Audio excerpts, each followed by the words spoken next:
अपने यहाँ पर प्रश्न जो है कर्म का ही चल रहा है। आश्रव क्या होते हैं और बंध क्या है। आश्रव के फल को क्या कहा जाता है, बंध कहा जाता है।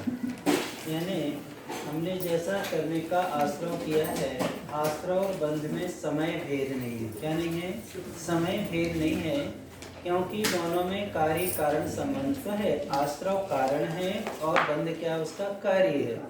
दोनों में जैसे सम्यक दर्शन सम्यक ज्ञान, सम्यक दर्शन कारण है, सम्यक ज्ञान क्या उसका कार्य है, लेकिन दोनों में क्या है, समय भेद नहीं है। इसी प्रकार जिस समय आश्रव होता है उसी समय क्या होता है, बंध होता है। अब बंधन में और स्थिति अनुभाग में, प्रकृति प्रदेश स्थिति अनुभाग, ये चारों चीजें हमें कहने में आती हैं क्रम से, लेकिन इनका एक साथ बंध होता है। यानी स्थिति और अनुभाग में भी समय भेद नहीं है, प्रकृति प्रदेश में भी समय भेद नहीं है। यानी जैसे कर्म आया और वो आती साथ में चारों भागों में एक ही समय में क्या हो जाता है, वो विभाजित हो जाता है। जो प्रदेश आए हैं वो तो प्रदेश बंध की कोटि में है ही है, लेकिन उसके साथ में जो प्रकृति है, पूर्वी की बंधी हुई जो कर्म है, वो सातों कर्मों में विभाजित हो जाएंगे। सिर्फ कर्म को छोड़कर, किसको, एक आयु कर्म को जिनने बांध ली है तो वह उसमें भी जाएगा, और जिनके भी नहीं बंधी है तो सात कर्मों में क्या हो जाएगा, वो विभाजित हो जाता है। और जिसमें सबसे ज्यादा द्रव्य जाता है वेदिनी में और मोहिनी में।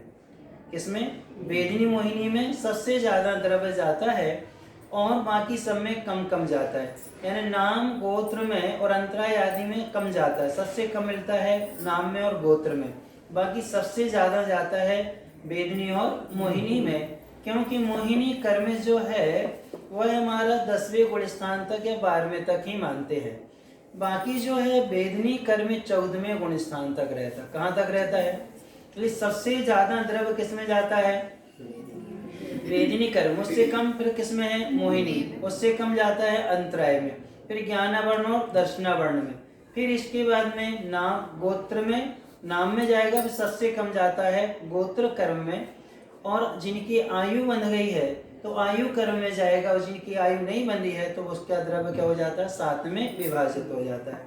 तो इसलिए हमारे लिए ये ध्यान में रखना है कि हमारे परिणाम जो हैं वो कैसे हैं, उन्हीं परिणामों से हमारा स्थिति और अनुभाग बंधना है।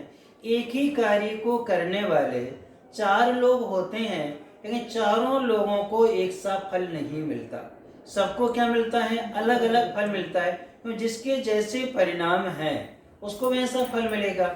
एक मिथ्या दृष्टि भी भोजन करता है, एक सम्यक दृष्टि भी भोजन कर रहा है, एक देशवृत्ति भी भोजन कर रहा है, और एक महावृत्ति भी कर रहे हैं। इन भोजन की क्रिया दोनों की, चारों लोगों की क्या है, समान है। लेकिन जो मिथ्यात्व वाला है, मिथ्या दृष्टि, वो भोजन करती हुई भी 70 कोड़ा कोड़ी सागर का कर्म क्या है, बांध रहा है।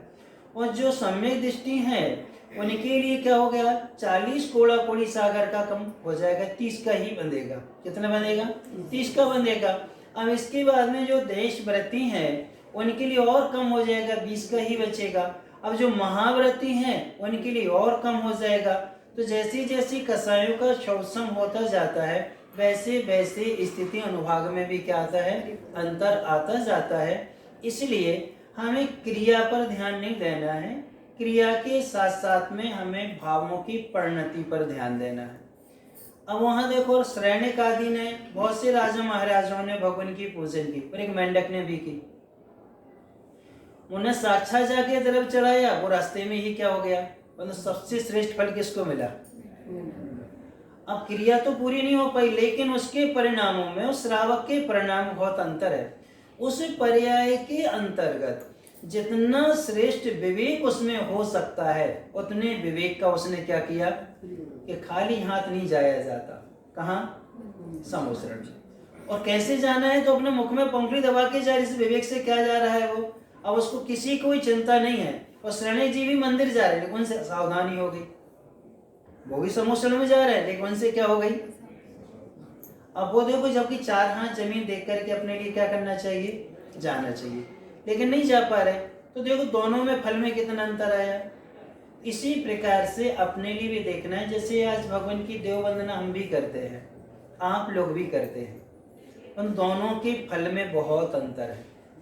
और हम मुनिराज भी करते हैं, तो उनकी देव वंदना में, हमारी देव वंदना में, आपकी देव वंदना में क्या आएगा?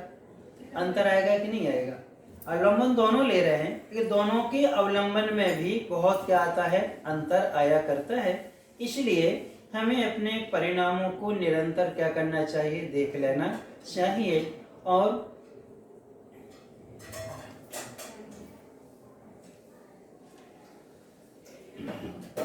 तो इसमें यही अंतर आ जाता है कि परिणामों को देखने का सिर्फ तरीका एक ही है, मिथ्यात्व की उदय में कैसे भाव होते हैं और अनंतानुबंधी कसाय के उदय में कैसे भाव होते हैं, उनके क्षोभसम में परिणाम कैसे होते हैं। अप्रत्याख्यान कसाय के क्षोभसम में परिणाम कैसे हैं, प्रत्याख्यान के क्षोभसम में परिणाम कैसे हैं। इनका अनुभव वही कर सकता है जैसे जिस व्यक्ति ने कक्षा 8वीं तक पढ़ाई की है या 5वीं तक पढ़ाई की है, यदि उसको पहली कक्षा में आना पड़े तो उसको अनुभव है कि हमने क्या क्या पढ़ा हुआ है, तो उसको तत्काल मालूम चल जाएगा। ऐसे हम लोगों का जब जब पतन होता है तो हम लोग समझ जाते हैं कि अब हम अपने गुण स्थान में नहीं रहे। उस समय की विशुद्धि और इस समय की विशुद्धि में क्या आ गया? अंतर आ गया।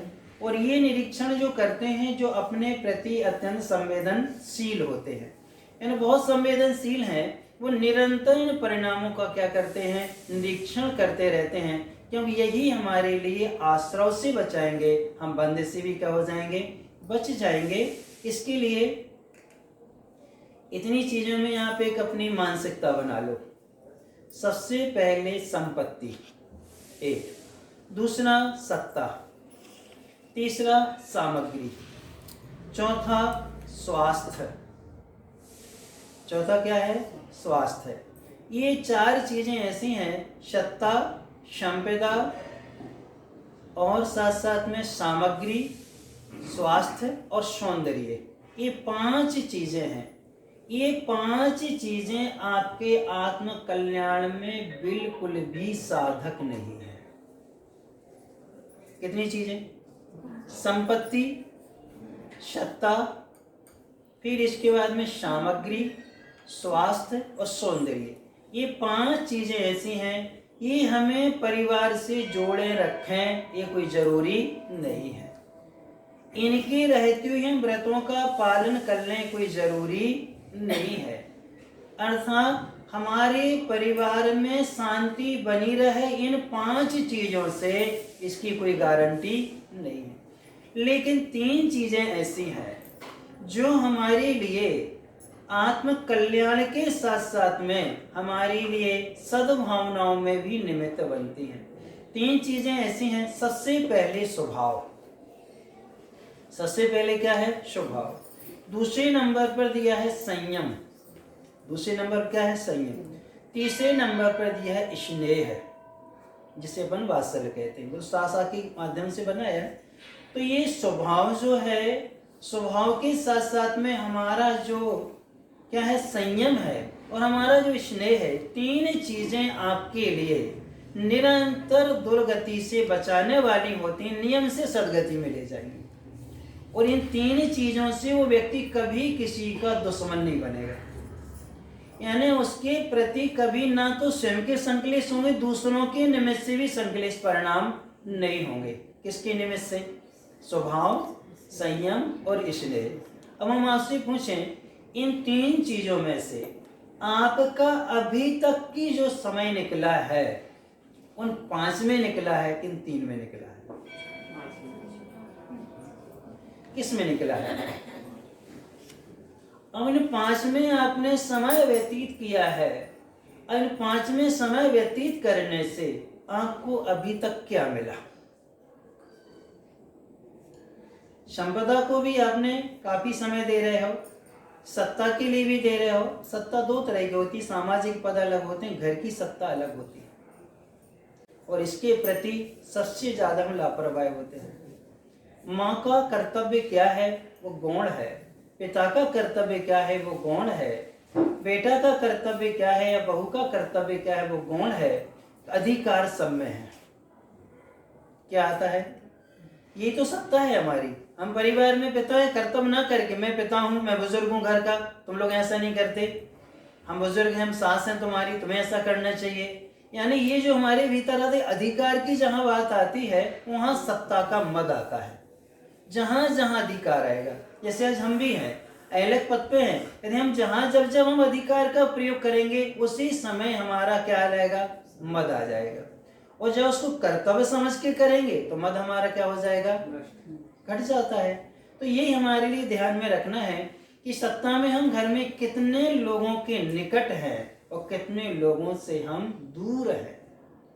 जहाँ कर्तव्य है वहाँ दूर वाला व्यक्ति भी निकट आ जाता है, और जहाँ अधिकार है वहाँ पास वाला भी क्या हो जाता है, दूर चला जाता है। यानी जहाँ कर्तव्य का बोध होता है वहाँ जिनसे खून के रिश्ते नहीं हैं वो भी हमारे इतने अच्छे निकट बन जाते हैं, और जिनसे जहाँ अधिकार होता है, जिनसे खून के रिश्ते वो क्या हो जाते हैं, दूर हो जाते हैं। आप लोगों ने एक पिक्चर देखी होगी बागवान, अब उसमें देख लीजिए आप कि एक परिवार में कैसा विघटन हुआ। जब जब अधिकार की बात आई है उसी समय माँ और पिता भी बट गए बेटों में, और जिसके लिए थोड़ी सी ही सहायता की थी, जिससे कोई संबंध नहीं, कोई रास्ता नहीं, कुछ नहीं है, उसने देखो आखिरी में तो कुछ प्रेरणा मिलती है। क्योंकि ये सत्य घटना हमने भी देखी है। हमारे परिवार में बड़े पिताजी वगैरह थे, उनके यहाँ एक घटना घटी थी। 5 बेटे होने के बाद में भी माता पिता का बंटवारा हो गया था। हम घर में थे उस समय 91 में, यानी उनमें बंटवारा हो गया था। एक एक महीने पिताजी अलग रहेंगे, एक बेटे के पास में, माँ दूसरे बेटे के पास में, अगले महीने दूसरे के पास, अगले महीने दूसरे के पास में। और सबने कर लिया था कि उस समय 300 रुपए पांचों बेटे जो हैं क्या करेंगे, पिताजी को और माँ को देंगे। यानी कि पांचों बेटों के जो 2500 रुपए इकट्ठे हो, यानी 1500 रुपए इकट्ठे होते थे, 750 बढ़ जाते थे।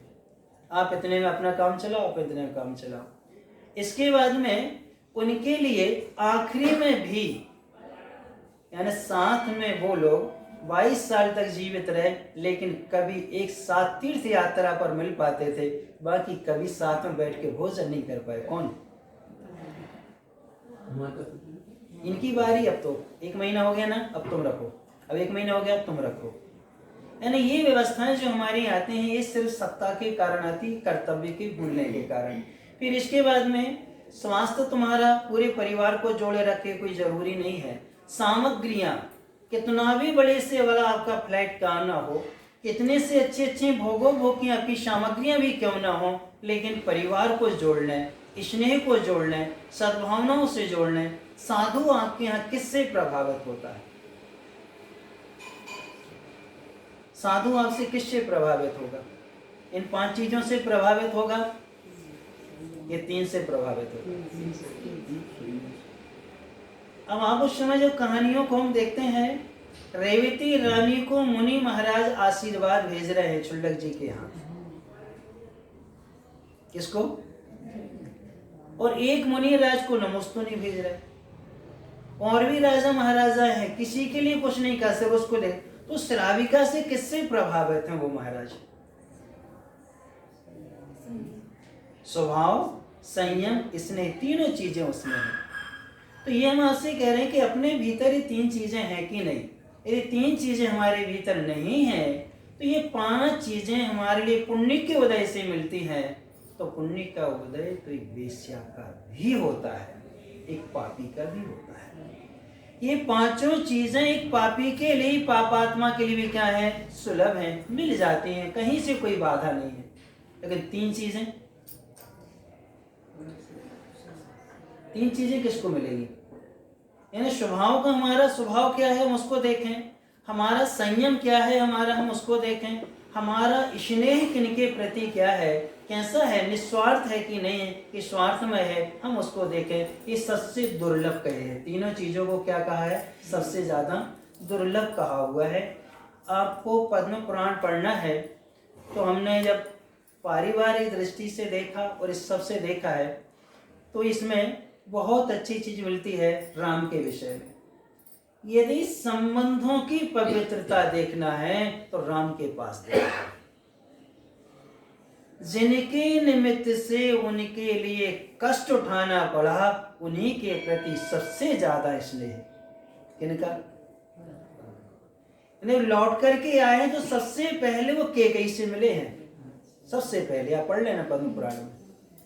यानी आप देखो उनके प्रति क्या है, यानी जिन जिन से उनको लिए हानि हुई है उन्हीं के प्रति उनका क्या रहा है। और रावण को देख लो। अब एक परिवार आया है यहाँ पे, क्योंकि वो देवरी के हैं और बुढ़ार में चले गए थे वो। उनके पिताजी से हमने पूजन आदि करना सीखा, उन्हें सिखाया है। उनकी बहुत अच्छी समाधि हुई। पहला एक परिवार है बुंदेलखंड का, 4 सदस्य हैं, माता पिता बेटा बेटी। सबसे पहले माता पिता का उस समय पाक्षिक था, उनका 15 दिन का ब्रह्मचर्य व्रत था। उस समय बेटे ने 2 साल का व्रत लिया।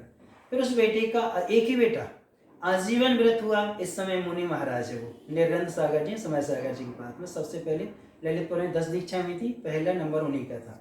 अब वो एक बेटी है, उस बेटी का भी आजीवन व्रत है। प्रतिभा स्थली में शिक्षिका है, वो पकौड़ा जी में पढ़ाती है। और दोनों जो हैं ये भगवान के माता पिता बन चुके, यानी चारों लोग संयमी हैं। और जिनके 7 महीने गुरु सानिध्य में निकल गए, यानी दोनों पति पत्नी अकेले हैं। यहाँ भी यहाँ पहले कुंडल पर चौका लगाया, माता जी के सबके आहार करा के आया। बिना 2 महीने कंटिन्यूस चौका लगाया। पर्युषण पर्व में 10 दिन के निर्जल उपवास किए और 11वें दिन चौका लगा के महाराज की पालना कराई। फिर उसके बाद में वहां से निकल के आए, गुरु जी के पास गए, वहां चौका लगाया। वहां से आते हुए अकोदिया में आए, अकोदिया से यहाँ आ गए। अब यहाँ से कहाँ जाएंगे? वो खाते गाँव। यानी उनको 7 महीने। तब एक दिन ऐसे ही काफी वो हम लोगों के परिचय में तो रहे हैं शुरू से, तो उनसे हमने एक दिन पूछा था, जब शेखर जी यात्रा में थे, वो लोग साथ में गए हम लोगों के साथ पैदल बिहार में। हमने एक दिन पूछा कि आपको कुल परंपरा की चिंता नहीं हुई? एक ही बेटा और आपने सहज में अनुमति दे दी, एक ही बेटी, ऐसे संस्कार।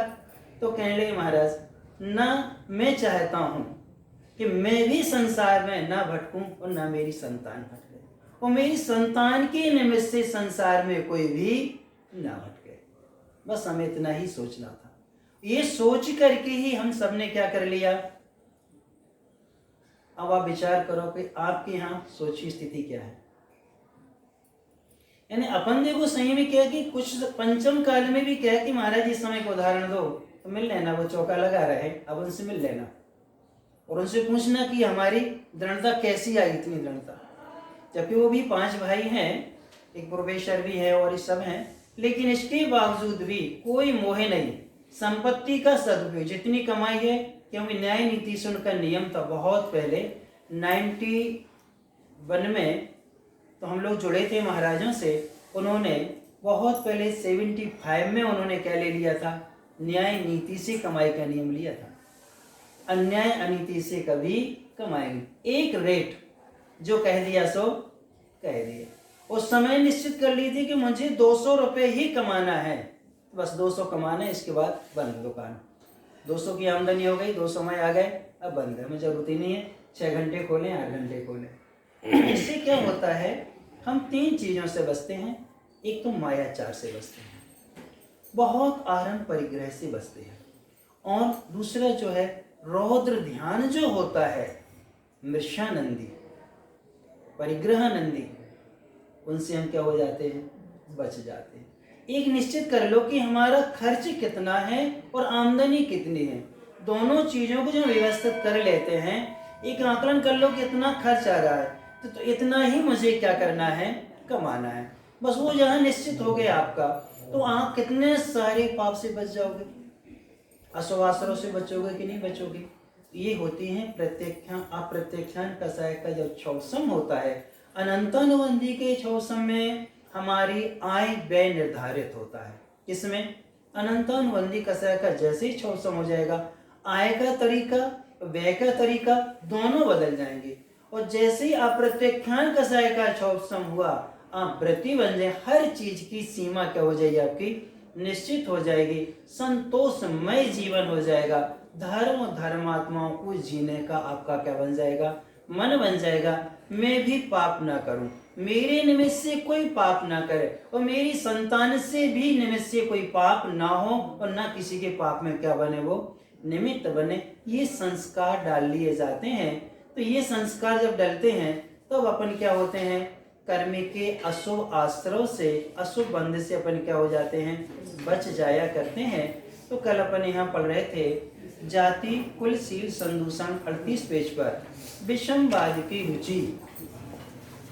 तो विषमवाद की रुचि जो है हम आपको इसलिए बतला रहे हैं कि परिवार में विषमवाद 5 चीजों से होता है।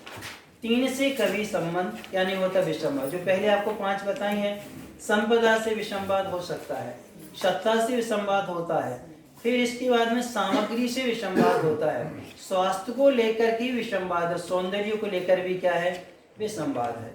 किसी का पुण्य का उदय है, वो मेहनत करने के बाद भी स्वस्थ बना रहता है तो उस पर भी आक्षेप हो जाते हैं, कुछ ना कुछ तुम करते होगी चोरी से, तुम कुछ ना कुछ करते होगी तभी तो तुम ऐसे क्या हो, यानी विषमवाद बना रहता है। सौंदर्य को लेके भी क्या होता है, विषमवाद होता रहता है। लेकिन जहाँ स्वभाव है, संयम है और स्नेह है, वहाँ कभी विषमवाद नहीं होता है। हम लोगों के पास में तो कई प्रसंग ऐसे आ जाते हैं, जान लेते हैं कि इस व्यक्ति ने ऐसा कहा है और मैं इस सत्य सामने वाला पूछ रहा कि महाराज आप बता दो, हम तो वहाँ बिल्कुल सफेद झूठ बोल जाते हैं।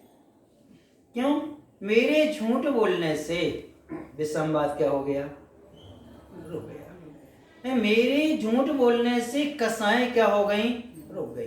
तो झूठ बोलने का उतना पाप नहीं लगेगा जितना विषमवाद में निमित्त बनने से क्या लगेगा, पाप लगे। क्यों? हमारा योग भले अशुभ है लेकिन अभिप्राय क्या है, हमारा शुभ है। ऐसे कई प्रसंग हुए हैं वर्तमान युग में जहाँ विषमवाद से बचाने के लिए लोगों ने किसका सहारा लिया है, असत्य का सहारा लिया है।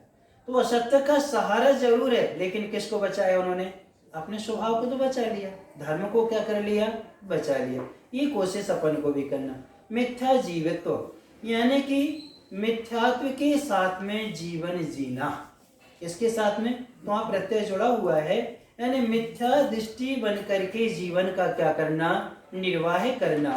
फिर है सद्गुण लोप, सद्गुणों का क्या कर देना, लोप कर देना।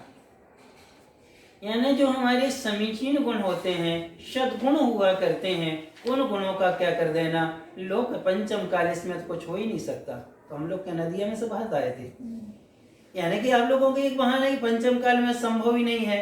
कैसे संभव नहीं है? तो देख लो वो परिवार एक आया है कि पंचम काल में तो हैं वो भी और आप ही जैसे हैं, तो उनको आप परिणति देख लीजिए तो आपको ही मालूम चल जाएगा। लेकिन हम क्या करते हैं, अपनी कमजोरी को छिपाने के लिए हम सद्गुणों को क्या कर देते हैं, ढक देते हैं। जबकि मान लो कुछ चीजें ऐसी जिनको हम स्वयं पालन नहीं कर पाते लेकिन हम कहने से बताने से कभी चूकते नहीं, क्योंकि हमारे लिए यदि ये ज्ञान है, प्रतिबोध आगम में है, भले नहीं हम पालन, ये मेरी कमजोरी है लेकिन उसका स्वरूप ये है, इसका तुम्हें क्या है, तुम्हारी शक्ति है, तुम्हारी सामर्थ्य, तुम कर सकते हो। लेकिन हमारी कोई कमजोरी हम नहीं कर पा रहे, तो हम नहीं कर पा रहे, उसको हम छिपा लें क्या, छिपा लें क्या, बताओ। तो ये जो गलत होता है, कभी भी सद्गुण का लोप नहीं करना, असद गुणों का ख्यापन नहीं करना। इसका असद गुण है जो हम में नहीं है, उनको हम क्या है कहते कि नहीं कहते। आप जैसे हैं वैसे कहने में अच्छा लगता है, या आप जैसे नहीं हैं वैसा कहने में अच्छा लगता है। आप बताओ कैसा लगता है, कैसा लगता है बताओ। आप जैसे हैं वैसा कहने में अच्छा लगता है या जैसे नहीं है वैसा कहने में अच्छा लगता है। तो ये पक्का है कि जैसे हम हैं वैसे कहने में, लेकिन जब कोई हमें पूज्य शब्द कह देता है, कई बार हम कोई नमोस्तु बोल देता है, उसी समय हम टोक देते हैं, देख लेते हैं ये क्या बोल रहे तुम, क्योंकि मैं वैसा हूं नहीं और आपने मुझे वैसा मान लिया तो नियम से मेरी तिरंज गति होगी। चौथे काल में देखो हम मुनि राज को बार बार सामने आदर्श में रखते हैं। कहाँ 1 महीने को वास करने वाले वन में पेड़ के नीचे चतुर्मास कर रहे हैं, वो चातुर्मास वाले 4 माह को उपवास वाले महाराज के स्थान पर क्या हो गए, वो उन लोगों ने उनको वैसा ही मान लिया। वो महाराज समाधि पूरा मरण देव तो गए, लेकिन त्रियंच बने, त्रिलोक मंडल हाथी बने। और वो क्या बने महाराज? भरत बने। जो जैसा नहीं है, देखो साधु साधु है, लेकिन वो 4 माह के उपवास वाले, 1 माह के उपवास वाले, इतने से ख्याति को स्वीकार करने से जब उनको त्रियंच आयु बंध सकती है, तो अपना क्या होगा? पर हम सोच सकते हम तो मास उपासी ही नहीं है, हम तो कुछ कर ही नहीं रहे इतना। और यदि आपने जैसा हमने माना वैसा आपने कहा वैसे ही हमने स्वीकार कर लिया, तो पतन किसका होगा? स्वयं का होगा कि नहीं? तो आप लोग भी घर में परिवार में देखो, आपका बेटा जिस रूप में आपको मानता है, क्या उस रूप में आप हैं क्या? आपकी बेटी जिस रूप में आपको स्वीकार करती, क्या उस रूप में आप हैं क्या? सबसे पहले हमें अवलोकन करना चाहिए, मैं माता पिता की कोटि में कितना खरा हूं, या कितने खरे हम उतरे हुए हैं। क्योंकि आपकी जो विशुद्धि है, आपकी जो निर्मल परिणति है, वो उनमें निमित्त बनती है। किनमें? उन बच्चों में क्या बनती? वो निमित्त बना करती है। पेट से सीख के कोई नहीं आता, जो देखते हैं वही तो क्या करते हैं? सीखते हैं। तो ये हमारे लिए स्वयं ध्यान में रखना है, असद गुण का ख्यापन नहीं करना। जैसे हम हैं, हमारा परिवार जैसा है, हमारी बेटी जैसी है, इस संबंधों में सबसे ज्यादा इसका दुरुपयोग होता है। जब भी बेटा बेटी का संबंध होता है, आप क्या बना के भेजते हैं उनको? जैसा है वैसा सामने वाले कह के देते हो क्या? ये जैसी है वैसी लेते हो क्या? आपका बेटा कितना प्रस्तुत करते हो आप, या बिटिया को कैसा प्रस्तुत करते हो? और है क्या? तो ये असदगुण का ख्यापन नहीं है क्या? सदगुण का लोप नहीं है क्या? इससे तिरंचाई को बंद नहीं हो गया क्या अपने लिए? होगा कि नहीं होगा? नियम से और तीव्र स्थित अनुभाग हमारे लिए क्या है? पढ़ा करता है। नील कापोत लिश्या और परिणामों का होना, आर्त ध्यान का होना, जो हम आपको पहले बतला चुके हैं। इष्ट वियोग, अनिज संयोग, पीड़ा चिंतन, निदान बल, ये आर्त ध्यान जो है तिरंच गति का कारण है, आयु का कारण है। और रौद्र ध्यान नरक आयु का क्या है? कारण है। इष्ट का वियोग, इष्ट 2 तरह के होते हैं, इष्टम अबाधितम असिद्धम सिद्धम। और फिर इसके बाद में इष्ट की परिभाषा दी है, वादिनः इक्षुम इति इष्टः। वादी के लिए इच्छुक होता है वह उसके लिए क्या है? इष्ट है। अब उसमें हमें देखना है आत्मा के लिए, शरीर के लिए और संपदा के लिए। किसके लिए? आत्मा के लिए, शरीर के लिए और संपदा के लिए, और एक संबंधों के लिए ले लो, 4 चीजों के लिए। अब इन 4 चीजों में से, इन सब में से किसी एक का वियोग होता है तो दुख कब होता है? जो आत्मा के लिए आपके लिए इष्ट था उसके वियोग होने में दुख होता है, या जो संपत्ति के लिए निमित्त था उसके वियोग में आपको दुख होता है, या आपके शरीर के लिए जो सुखदायक था उसके वियोग में जो आपको दुख होता है, या फिर आपके संबंधों में जो निमित्त बना था उसका वियोग होने में दुख होता है। सबसे ज्यादा दुख की आप अनुभूति करके बताओ 4 में से। आत्मा के लिए जो हितकारी थे, इष्ट थे, उनके वियोग में इतना दुख नहीं होता है जितना 3 के वियोग में आपको क्या होता है? दुख होता है। और हम लोगों से पूछो, जब हम लोग गुरुजी से अलग होते हैं, गुरुजी से छूटते हैं, उस समय हम लोग अपनी वेदना को हम लोग जानते हैं कि हम लोग कैसा लगता है। अभी सुबह चर्चा चल रही थी कि गुरुजी के पास रहते हैं तो इतना बढ़िया रहता है, इतना अच्छा रहता है कि हम लोगों को कोई विकल्प ही नहीं रहता। यानी साधना इतनी अच्छी होती है कि हमें कोई दिक्कत नहीं, कि हम सारे महाराज चिटाई नहीं लेते, आचार्य सी भी नहीं लेते, तो कुछ भी महाराज के कमरे में क्या हो जाओ, पाटे बिछा करके सो जाओ, यानी कोई चिंता की बात ही नहीं रहती है। तो जब उनका वियोग होता है तो सोचते ही ये नहीं मिलेगा, और आप लोगों से पूछते हैं कि आपके विषय में क्या है। आपके जो कमाने वाला है यदि वो कहीं चला जाए तो आपको कैसा लगता? आपके शरीर को संभालने वाला जो है, शरीर को सुख देने वाला, उसको कुछ हो जाए आपको कैसा लगता है? आपके संबंधों को मेंटेन करने वाले जो होते हैं उनका वियोग हो जाए तो आपको कैसा लगता है? क्या आपसे पूछे, एक साधु के विहार में और आपके परिवार के एक सदस्य के मरण में, दोनों में सबसे ज्यादा वियोग किस में होता है? किस में होता है बताओ, हैं? किस में होता है ये बताओ? हम आप विचार करिए कि आप इसमें सबसे ज्यादा किस में हो रहा है, ऐसे सिद्ध हो गया कि आपका ध्यान कौन सा है, आर्त ध्यान है। चौथे गुण स्थान में, पांचवें गुण स्थान में, छठवें तक आर्त ध्यान गया है, फिर आर्त ध्यान गया है। लेकिन यहाँ जब भी उनको दुख होगा आत्मा के लिए, जो जो उनकी आत्मा के लिए हितकारी हैं, उनके वियोग होने में उनको क्या होता है, दुख होता है। भरत चक्रवर्ती स्वयं रोए हैं, आपको हम कई बार बता चुके कि 3 प्रसंगों में रोए हैं वो। जब भगवान को निर्वाण हुआ था तो वो क्या पढ़े थे, अब मुझे किसी तीर्थंकर की वाणी सुनने को नहीं मिलेगी। ये उनको क्या था, यानी ये उनकी क्या थी, अंतरंग की वेदना थी। पड़गाहन करके हार नहीं दे पा, उनको वेदना हो गई थी। क्या काम का, तो चक्रवर्ती के सेनापति ने क्या कहा था कि हे महाराज, 6 खंड के अधिपति होने का पुण्य अलग है और साधु के आहार कराने का पुण्य अलग, यानी दोनों चीजें बहुत अलग अलग हुआ करती हैं। तो इष्टि का वियोग जो होता है आर्त ध्यान आदि में, इष्टि वियोग, अनिष्ट योग, पीड़ा चिंतन, निदान बंद, ये चारों जैसे हैं।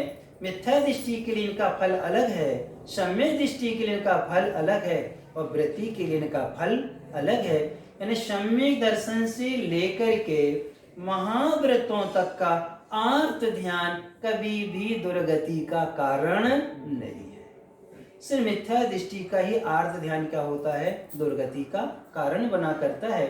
मरण समय में आर्त रौद्र परिणाम होना, ये सब तिरंच आयु के क्या है, कारण है। अर्थात तिरंच आयु का इनसे क्या होता है, बंद हुआ करता है।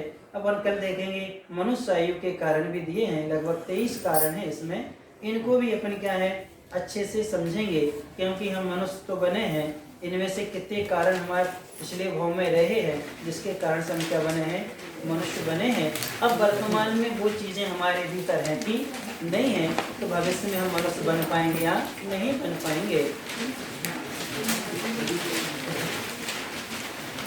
तो अपन यहाँ पर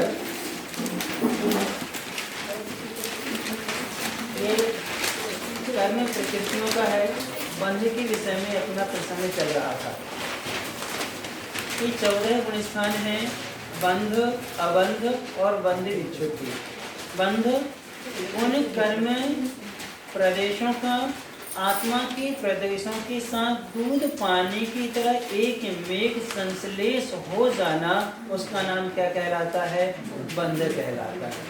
अबंध जो प्रकृतियां उस अवस्था में, उस गुण स्थान में नहीं बनती हैं, उसका नाम क्या है, अबंध कहलाता है। उस विच्छुद्धि वहीं छूटेगी, जहाँ बंधती हैं वहीं क्या हो जाती है, वो छूट जाती हैं। यानी विच्छुद्धि का मतलब छूट जाना, यानी जहाँ मिले हैं वहीं से क्या होना, उनका बिछड़ना, और जहाँ बिछड़े हैं उन्हें वहीं क्या करना, मिलना, ये विच्छुद्धि कहलाती है। तो अपन ने जैसे ही सम्यक दर्शन हुआ, मिथ्या गुण स्थान में बंध की योग 117 है, यानी पहले गुण स्थान। बंध योग कितनी प्रकृतियां थी, 120। सामान्य से 120 क्या है, बंध के योग्य है। उनमें से पहले गुण स्थान में 17 बनेंगी। आहारक शरीर, आहार अंगों का तीर्थंकर 3 नहीं बंधती हैं। 16 की क्या हो जाती है, विच्छुद्धि हो जाती, 16 प्रकृतियां छूट जाती है। जैसे ही सासाधन गुण स्थान में आएंगे, चौथे से सासाधन में आते हैं। कहाँ से, देखो चढ़ते समय पहले से सीधा चौथा, पांचवा और सातवां, यानी हो सकता पहले से सीधा चौथा होगा, चौथे से सीधा गया सातवां हो सकता है, पांचवा छठवां कोई जरूरी नहीं है। सातवें से छठवां बनता है, सातवें से क्या बनता है, छठवां। चौथे से पांचवा बन सकता है, चौथे से सीधे कहाँ जा सकते हैं अपन, सातवें जा सकते। पहले से भी सीधे कहाँ जा सकते हैं, सातवें में जा सकते हैं। इतनी विशुद्धि बढ़ जाती है कि वो सम्यक दर्शन को प्राप्त करके देश की आदि महाव्रतों को क्या कर लेते, सीधे पालन कर लेते हैं। तो इस सासाधन गुण स्थान क्रम से जो कि आता बाद में है, तो यहाँ सासाधन का मतलब होता है विराधना, आसाधना से जो सहित हो। आसाधने ने सह सासाधन, सम्यक दर्शन की विराधना जिसने की है, उसके साथ में जो जीवन जी रहा है, उसका नाम क्या कहलाता है, और इस गुण स्थान में 6 आवली से ज़्यादा रहना संभव नहीं है। कितना आवली? 6 आवली। यानी जो राउंड लगाते हैं, ये 6 राउंड जो हैं बहुत जो प्रदेश की जो गति होती है उस गति से जो राउंड लगाए जाते हैं उससे अपने लिए 6 आवली का क्या है ये समय रहता है, इतने समय तक यहाँ रहना होता है। इस गुण स्थान में 101 प्रकृतियां बंध थी। कितनी बंध थी हैं? 101। क्योंकि 16 की क्या हुई थी? विच्युति। 3 का क्या हो गया? अबंध हो गया। 16 और 3 कितनी हो गई? 19 हो गई। 101 19 जोड़ दो, कितनी हो गई? 120 हो गई। तो यहाँ पर 101 का बंध है, 19 प्रकृतियों का अबंध हो गया, 16 विच्युति वाली और 3 प्रकृतियां अबंध की पहले गुण स्थान में थी। अब इस गुण स्थान में बहुत मार्के की चीजें हैं, ये 25 चीजें छूट जाती हैं। कितनी चीजें? 25 चीजें हमें मिलेंगी नहीं, इनका हमें बंध नहीं होगा। यदि साधन से हम आगे बढ़ जाते हैं तो, यदि इसमें नहीं आते हैं, सम्यक दर्शन से हम आगे बढ़ते हैं तब, यदि सम्यक दर्शन हुआ छूट करके यदि यहाँ आ गए तो 25 प्रकृतियां आपको यहाँ क्या होंगी? बंधेंगी। सबसे पहले दर्शना वर्ण की 3, मोहिनी कर्मी की 5, आयु कर्मी की 1, नाम कर्मी की 15 और गोत्र कर्मी की 1।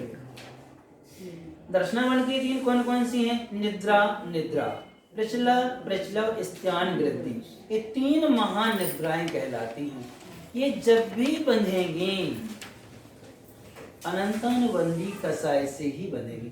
सम्यक दर्शन की जिन जिन ने आराधना की हुई है उनको इनका क्या होता है? बंध होता है और उदय में आएंगी।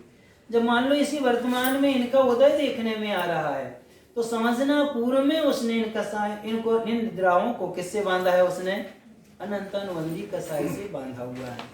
जैसे आप लोग गधा बेच के सोते ना, अच्छा जनरेटर चालू रहता है ना, अच्छे घर्राटे मार के आराम से कोई कुछ भी करता रहे ना। तो ये कौन सी निद्राएं हैं हमारी? कैसे बांधी हमने? हमारे सत्ता में आई कहाँ से? उदय में आई है तो हमें ने तो क्या किया? इनको बांधा है। तो हमने सम्यक दर्शन की क्या की है? प्रार्थना की है।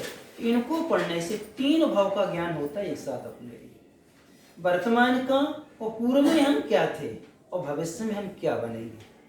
क्योंकि यदि ये कृति बांध रहे हैं तो भविष्य में इसका फल हमें ये मिलेगा, तो हमें भविष्य का भी क्या हो रहा है? ज्ञान हो जाता है। फिर है अनंतानुबंधी क्रोध, मान, माया, लोभ। यदि 4 कसाएं उदय में आ रही हैं तो हमने ही तो क्या किया? इनको बांधा है। फिर इसके बाद स्त्री वेद। इस समय हम स्त्री वेद मिला हुआ है तो हमने पिछले भाव में हम क्या थे? सम्यक दर्शन की प्रार्थना की हुई है और प्रार्थना करने के साथ साथ में मैंने अनंतानुबंधी कसाय वेद का क्या किया हुआ है? बंद है। तभी तो आज इसमें क्या आया? हमारे लिए उदय में आया है। अब इसको स्वीकार करके बताओ। बैठी तो हो आप लोग सब स्त्री वेद वाले, यानी कि आप इससे सिद्ध होगा कि हम पूर्व में क्या थे? सम्यक दर्शन की हमने क्या की है? प्रार्थना की है। भव्य का तो निश्चित हो गया, वो भी सकता है पहले गुण स्थान वाला भी बांध सकता है, क्योंकि अनंतानुबंधी तो पहले में भी होती है, अकेला मिथ्यात्म नहीं रहता। क्योंकि जब भी रहेगा वो अनंतानुबंधी के साथ रहता है। अनंतानुबंधी अकेली रह सकती है, मिथ्यात्व कभी अकेला नहीं रहता है। इसलिए कहा है नाग अकेला रह सकता है, नागिन कभी अकेली नहीं रहती। जहां नागिन है पक्का समझना आसपास क्या है? उसका नाग है, क्योंकि वो अकेली रहती नहीं कभी, उसका नियोग है ऐसा। ऐसी स्त्रियां भी बहुत मुश्किल से अकेली रहती हैं, या तो साध्वी बन जाए, तो साध्वी में आगम की आज्ञा है कि संग में रहना 2 4 5 से ज्यादा नहीं रहना, यानी उनका नियम है कि इससे कम नहीं रहना, आप कितने रहना ही पड़ेगा। अकेली रहने में आपको घटना थी, कभी हम बता देंगे आपको। जो दुर्गा जी आप लोग यहाँ पूजी जाती हैं, एक कोई और नहीं थी, कृष्ण जी की सगी बहन थी। कौन? जिनको दुर्गा के रूप में पूजी जाते हैं, कृष्ण जी की सगी क्या थी? वो बहन थी। वो घटना हम आपको सब बताएंगे बाद में। तो स्त्री वेद का बंध। फिर एक त्रियंचायु। त्रियंचायु इतने भी त्रियंच इस समय देखने में हमें मिल रहे हैं, एक इंद्रिय से लेकर के 5 इंद्रिय तक के। इन सब त्रियंचों ने नियम से सम्यक दर्शन की क्या की है?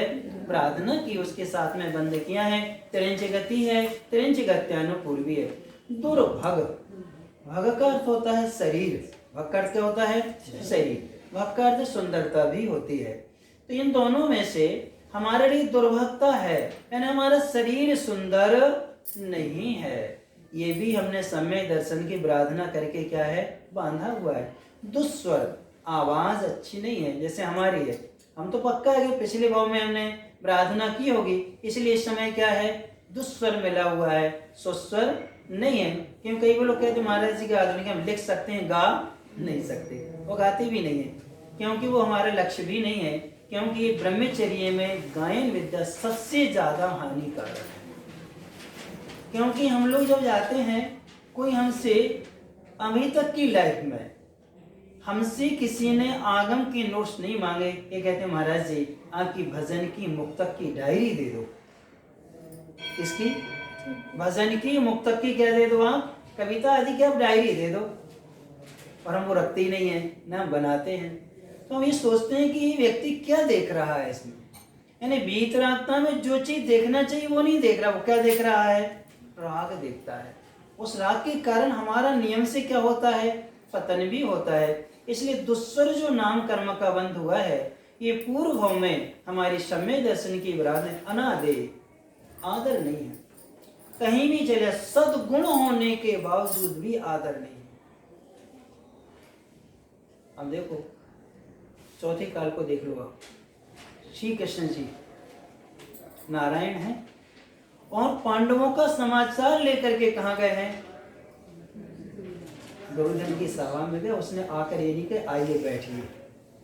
देखो नारायण होने के बाद भी उनका क्या नहीं हुआ, आदर नहीं हुआ। विभीषण का एक कैसा आदर था, और एक समय उसी भाई ने कैसे उनको क्या कर दिया, ठुकरा दिया। और उसी समय उसका उदय आया जो राम जानते तक नहीं थे, दुश्मन का भाई, और क्या इतना आदर सत्कार किया, कितने अच्छे से अपने पास उनको क्या रखा। तो ये जो होता है ये हमारे पूर्व कर्म को, सद्गुण होने के बावजूद भी हमारा आदर सम्मान नहीं होता। समझना इस समय हमारे अनादेय कर्म का उदय है।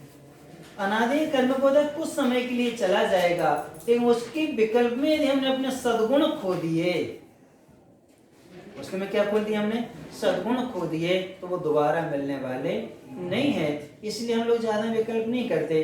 कहीं सम्मान होता है कहीं नहीं होता है, तो हम कह दे तुम्हारे सम्मान के लिए थोड़ी हम महाराज बने, साधु बने। तुम इच्छा भी करोगे, तुम्हारा लाभ नहीं करोगे, हमारी थोड़ी हानि हो जाएगी, यानी उससे हमें कोई फर्क नहीं पड़ता है।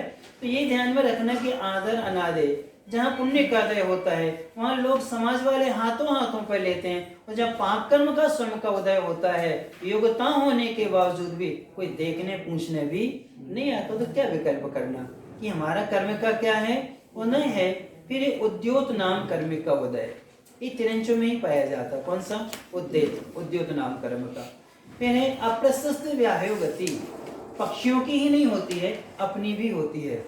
मनुष्यों में भी क्या पाई जाती है, प्रशस्त और अप्रशस्त, जिनके चलने में आवाज आती है, पैर इधर उधर क्या है पड़ते हैं, शरीर के अंगों पांग क्या होते हैं, विकृत होते हैं, उसे कहा जाता अप्रशस्त व्याहयो गति। क्या कहा जाता उसके लिए, अप्रशस्त व्याहयो गति कहा जाता है। और वो अप्रशस्त व्याहयो गति हमें यदि मिली है तो पूर्व में हम क्या थे, नेत्रोत परिमंडल संस्थान, बट वृक्ष के समान। किसके समान, नीचे पतला ऊपर का भाग मोटा होना। फिर इसके बाद में स्वाति संस्थान, कौन सा, स्वाति, वामी के समान। वामी जो होती है ऊपर सकरी होती है, नीचे क्या होती है, चौड़ी हुआ करती है।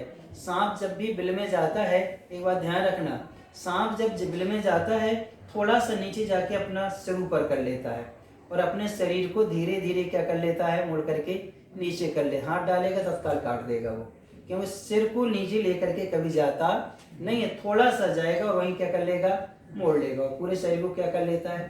तो नीचे फैलाव होता है, ऊपर क्या होता है, सकरा हुआ करता है, उसका नाम स्वाति है। फिर इसके कुब्जक संस्थान, कुब्जक का मतलब कुबड़े, जिनकी पीठ की क्या होती है, कुबड़ आदि निकल आती है, कुब्जक संस्थान है, बचपन से होता है। वामन जो बोने कद के होते हैं, ठिनगे हुआ करते हैं, ये कौन सा संस्थान है, वामन। फिर इसके बाद में वज नाराज सहनन, कौन सा, वज वैसव नहीं, वज नाराज सहनन, फिर नाराज सहनन, अर्ध नाराज सहनन, कीलक सहनन। ये पांचों जो सहनन हमें मिले हुए हैं, ये पांचों के पांचों सहनन पक्का मान के चलना कि हमने पिछले भाव में आराधना की थी, जैसे अपन को हीन सहनन मिला है, हम मानते हैं कि पूर्व में हम मिथ्याधिष्ठित थे, हमने उस कसाई के साथ में मरण हुआ है, तभी तो हीन सहनन के साथ क्या हुआ है, जन्म हुआ है। फिर नीच गोत्र, नीच गोत्र में क्या होना, जन्म होना। तो नीच गोत्र भी किसका है, ये तिरंच आयु आदि के, ये अनंतानुबंधी कसाई के साथ में मिलते हैं। तिरंचों में जन्म लेना, मनुष्यों में भी क्या बनना, नीच गोत्री बनना। मलेश खंड वाले सब नीच गोत्री ही होते हैं। उपभोग भूमि वालों का गोत्र भी क्या होता है, इस माना जाता है। अंतर्दीप और मलेश आदि का नीच गोत्र होता है। ये सब कैसे मिलते हैं, सम्यक दर्शन की प्रार्थना करने से मिला करते हैं, और मिथ्यात्व से भी मिल सकते हैं। भद्र मिथ्यात्व के साथ में, मिथ्यात्व भद्र है और अंतानुबंधी कसाय का उदय है, उससे भी हमें 25 अवस्थाएं में क्या होती हैं, मिलती हैं। तो इनसे अपन बचने की कोशिश करें, इन कार्यों से। आप इनको याद कर लो, रट लो, और जब आप याद कर लोगे तो आपको हर पल हर समय याद आएगा कि ये करने से इसका क्या होता है, बंद होता है, ये करने से इसका बंद होता है, उससे क्या हो जाएंगे, आप बच जाएंगे। समाधि परिणाम शुद्धि